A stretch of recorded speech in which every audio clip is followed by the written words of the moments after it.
بسم الله والصلاة والسلام على رسول الله. اللهم صل وسلم وبارك على سيدنا محمد وعلى آله وصحبه وسلم. ازيكم حبايبي عاملين ايه؟ فيديو جديد النهارده، يا رب يعجبكم. تعالي بقى البنات الامامير دول قالوا لي النهارده تعالي يا ماما نعمل لك ايه حاجة جديدة. قلت لهم طب يا حبيبي هتعملوا لي ايه؟ قالوا احنا هنعملها بايدنا يا ماما. طيب ماشي، هي هتعملي ايه يا حبيبتي؟ قولي. عايزة دبابيس الفراخ؟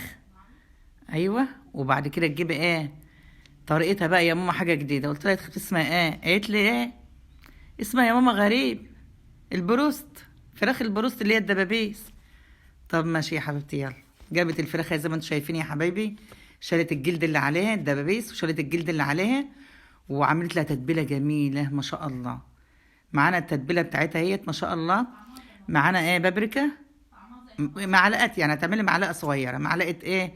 بابريكا، معلقه شطه حسب الرغبه الشطه دي. معلقه توم باودر، معلقه بصل باودر، وجنزبيل برضو معلقه، وبرضو معلقه زعتر، ومعلقه ملح، برضو الملح حسب الرغبه، ومعلقه فلفل اسود، وليمونه تعصريها. ماشي يا حبايبي.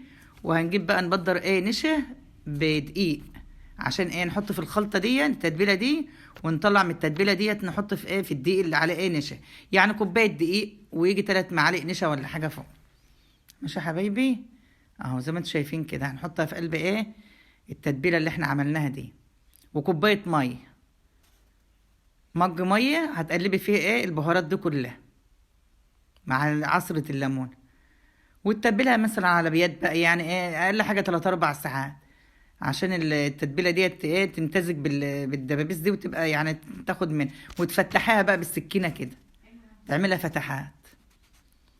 وهيبقى معانا برضو مكعبات تلج يا حبايبي اهوت، عشان خاطر المكعبات التلج دي فايدتها ان هي تمسك الكرفس على يعني اللي هنعملها دوت يمسك عليه على الدبابيس النشا والدقيق ده، ما ينزلش من عليه.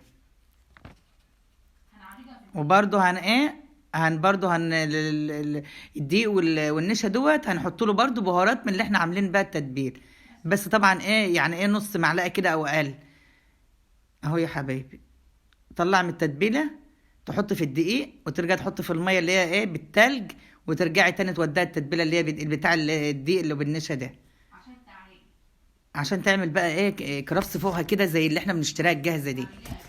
ايوه، هطلع شكلها جميل باذن الله، تعجبكم او جربوه. اهو يا حبايبي، تبقى تضربي الدقيق الاول وترجعي تنزليها في الميه اللي بتلج، وترجعي تاني للدقيق تاني، وتضغط عليها كده عشان تاخد رسم، يعني تشيل دقيق كده ونشا، تعمل الخرفشه اللي بتبقى في الآلية بتاعتها في الاخر، بتبان الشكل النهائي، تحس كده مخرفشه وشكلها جميل كده. اهو يا حبيبتي، تجهزي حاجتك وتروحي بقى، يبقى معاكي زيت غزير، يعني معقول، مش هقول لكم املي الطاسه ولا حاجه، معقول. اهو.